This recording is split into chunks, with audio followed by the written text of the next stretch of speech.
Hi, welcome. On this video, I want to, once again doing this whole Cesar Millan versus videos.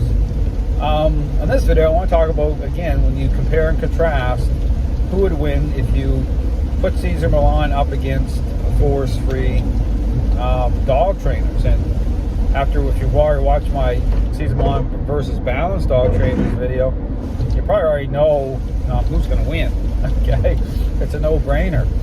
But to add to some of this, okay, again, I talk about a type of spectrum. Okay, when it comes to starting off with a intentional interaction-based process, because that's the foundation. You start to move further away from that, and so you move further down. We talk about Cesar Millan, people who power play it, and then you go to through balanced dog training, but then where you end up on the far side of everything, force-free. Okay, but again, this is why you don't see force-free dog trainers walking down the street with 10 pit bulls. You wouldn't see force-free dog trainers do that, but you also wouldn't see them even walking with 10 chihuahuas. I mean, and don't get me wrong, chihuahuas can take a lot of control as well. They can be, because people really baby those dogs. But the point being is the optics. Just some things are kind of like, well, why is you don't see force-free trainers working with dogs, with like aggressive dogs? If they do work with them, they're bribing them. They get the Zach George with the treats in the hand, but they got a lot to say. I mean, I find that funny that those who have the least to show seem to have the most to say, especially on social media. And there's a reason for that, because that's all they got is our words, right? The actions part, you're not going to see it. So all to say that when you talk about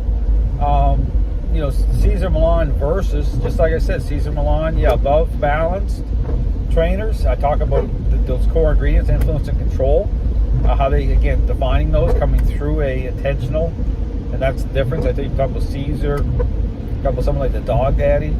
The language of the method, we talk about language, the interactions themselves, okay, how they align with influence and control, the integrity of that, okay, very important.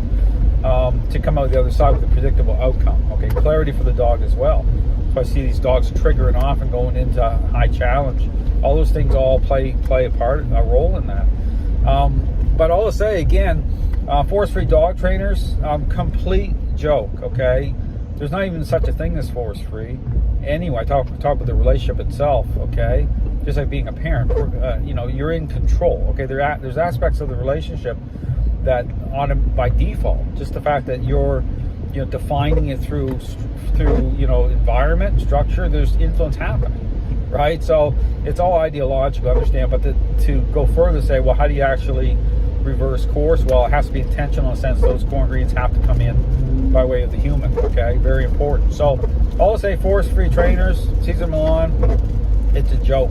The only reason that force-free trainers have even survived this long, or being able to have roam freely, so to speak, and even get away with doing what they're doing, is because of the confusion in the dog training world. And I blame a lot of that on these balanced dog trainers who are just as bad. I mean, they're playing all sides of the fence. So anyway, all to say, Cesar Millan definitely not even in the same universe as force-free dog trainers, but again, always through the lens of a intentional interaction-based method. Thanks for watching.